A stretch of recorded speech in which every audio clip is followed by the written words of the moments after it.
Dios, en su infinita sabiduría, forma a Adán del polvo de la tierra, sopla aliento de vida en sus fosas nasales y luego se da cuenta de que el hombre está solo. Aquí es donde comienza nuestro misterio.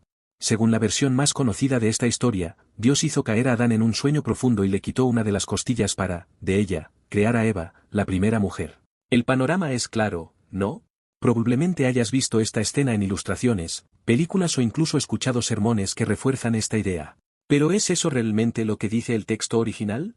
Lo cierto es que, a pesar de ser ampliamente aceptada, la idea de costilla de Adán puede ser resultado de una traducción problemática, y no de una descripción literal de lo que está escrito en el original hebreo.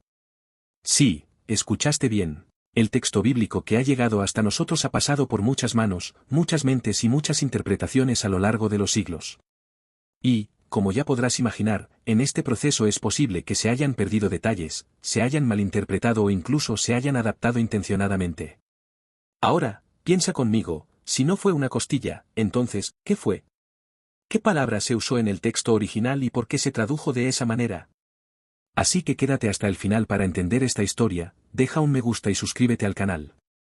Y para empezar, vale la pena recordar que las historias del Génesis son sumamente antiguas. Estaban escritos en hebreo, un idioma complejo y lleno de matices. Pero lo que mucha gente no se da cuenta es que la Biblia, tal como la conocemos hoy, no es exactamente el mismo texto que fue escrito hace miles de años. Pasó por un largo proceso de traducciones, adaptaciones e interpretaciones que dieron forma a lo que creemos que es la versión oficial. La narración de la creación, como la mayoría de nosotros la conocemos, está directamente relacionada con la traducción del hebreo al griego. Este proceso tuvo lugar en la famosa Septuaginta, la primera traducción de la Biblia hebrea, realizada alrededor del siglo III a.C. Aquí comienza uno de los puntos más críticos de la historia. Al traducir el término hebreo forma, los traductores griegos utilizaron la palabra correspondiente a costilla. ¿Por qué? Esta es una de las preguntas que todavía intriga a los estudiosos. Pero independientemente del motivo, esta traducción fue la base para versiones posteriores de la Biblia. Cuando el texto fue traducido al latín, con la Vulgata, por San Jerónimo, se mantuvo la idea de la costilla. Y lo mismo sucedió cuando la Biblia fue traducida a otros idiomas, incluidos el inglés, el alemán y el portugués. Ahora, piensen conmigo, una traducción realizada hace más de 2000 años influyó profundamente en la forma en que se contaría y entendería esta historia hasta el día de hoy. Este es un ejemplo perfecto del poder de las palabras. Una elección que se tomó hace mucho tiempo, ya sea por conveniencia, limitaciones lingüísticas o incluso una interpretación teológica específica, que dio forma al imaginario colectivo de generaciones. Con el tiempo, la historia de la creación de Eva a partir de la costilla de Adán fue ampliamente aceptada, enseñada, y lo más importante, incorporada a la cultura popular y religiosa. Y aquí hay algo fascinante, la gente rara vez cuestiona lo que una autoridad presenta como verdad, especialmente cuando esa autoridad es un texto sagrado. Sin embargo, la idea de la costilla no solo fue aceptada, sino que también adquirió un poderoso simbolismo. Piensa en las imágenes que vemos en las obras de arte clásicas, como frescos, pinturas y esculturas, que representan a Dios creando a Eva a partir de una costilla de Adán.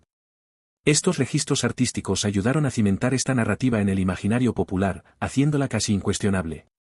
Más que eso, la idea de la costilla ha influido profundamente en cómo entendemos los roles de hombres y mujeres. El concepto mismo de que Eva fue creada a partir de una pequeña parte de Adán reforzó, en muchas culturas, la visión de que la mujer estaría subordinada al hombre, derivada de él, una extensión secundaria. En varias tradiciones religiosas, esta interpretación se ha utilizado para justificar las estructuras patriarcales y las jerarquías de género que todavía vemos hoy.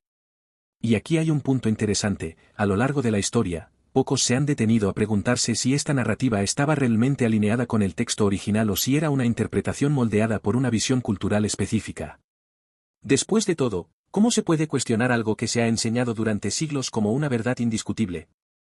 Pensemos en el contexto histórico, durante la Edad Media, por ejemplo, el acceso al texto bíblico era extremadamente limitado.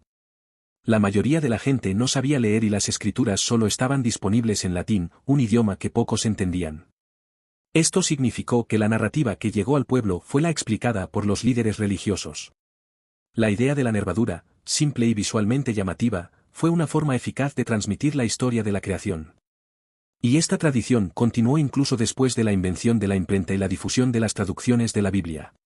La idea de la costilla estaba tan arraigada que pocas personas se dieron cuenta de que podía haber algo más complejo o diferente detrás del texto original. Esto no es una crítica. Es solo un reflejo de hasta qué punto las tradiciones moldean nuestra comprensión del mundo. Y en el caso de la Biblia, este efecto es aún más poderoso, porque estamos ante un texto que muchos consideran sagrado, infalible e incuestionable. Pero, ¿qué sucede cuando miramos más allá de la tradición y volvemos a los orígenes?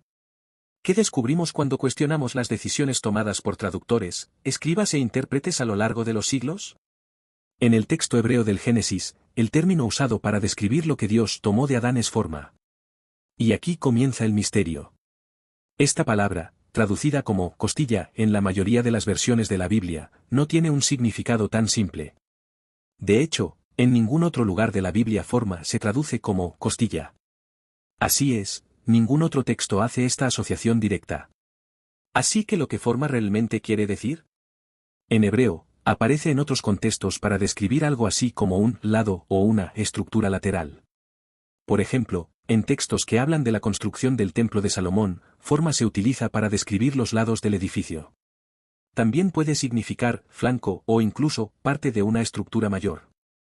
Y esto nos lleva a una pregunta intrigante: ¿por qué, en el caso específico de Adán y Eva, la palabra forma se tradujo como costilla y no como lado?